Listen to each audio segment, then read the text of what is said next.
Hello everyone. Today is Thursday, December 30th, 2021. Kenyan slum dwellers evicted for China-built Nairobi expressway. This article is taken from Voice of America. Rights groups in Kenya are pushing authorities to resettle tens of thousands of squatters evicted just ahead of the holidays to make way for a Chinese-backed expressway. Kenyan Lucy Wangari, in her 40s, cleans a makeshift tent that has provided her family flimsy shelter since October, when Nairobi city authorities evicted them from their home of almost 2 decades. She, her husband, and her sister spent the holiday season living in the tent, enduring cold and wet nights. City authorities evicted more than 40,000 squatters like Wangari from the Mukuru Kwa Njenga slum and razed their homes to make way for construction of the Nairobi Expressway. What is left of the Mukuru slum looks like a wasteland with scores of makeshift tents forming a small island. Authorities gave them just days' notice to vacate their home, says Wangari. If you look at where I sleep, you think I wasn't a Korean citizen. You think I was a refugee, said Wangari. They used to have property and houses, but right now they've been left destitute, she blames Kenya's government. The $500 million elevated expressway aims to ease Nairobi's notorious traffic by connecting the main international airport to the city center and wealthy suburbs, which is necessary. The Chinese state-owned, and so is proper housing for your citizens.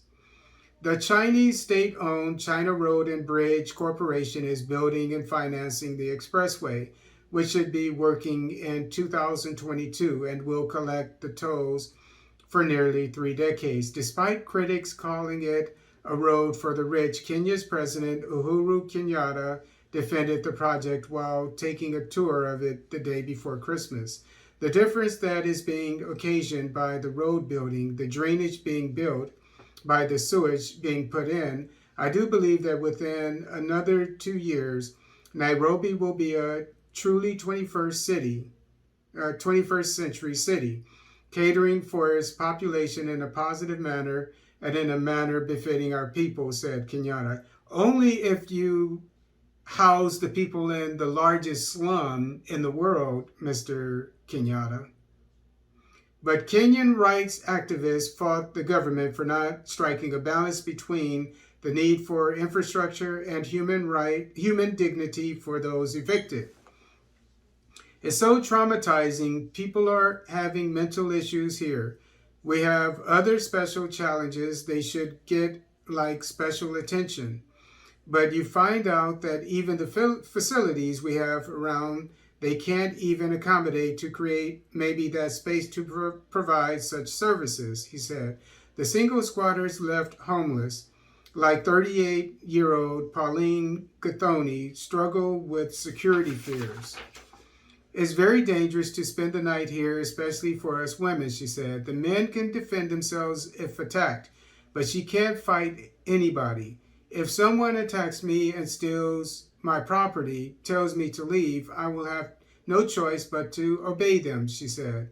City authorities' promises to compensate and help resettle the evicted families have yet to come true. And this is yet another snafu of the Kenyatta administration. Part of the planning and funding for this expressway should have been to house the people that would be evicted from this slum, this makeshift slum. These people are doubly vulnerable. They don't have the money for housing, and then the slum is makeshift. It's something that they just put together. So these are the most vulnerable of Kenya who are being evicted from their their precarious situation. So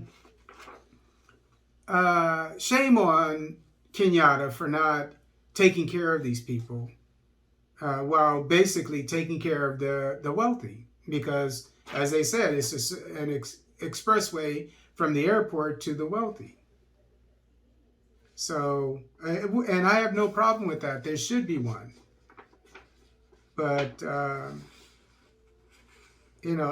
keeping score of all the African heads of state. Some are doing great things, and some, like Kenyatta, he and his family with the offshore charities, so-called charities that they can't explain, making millions of dollars over decades, if not billions of dollars, with houses, palaces in England and in the UK. Hiding this money.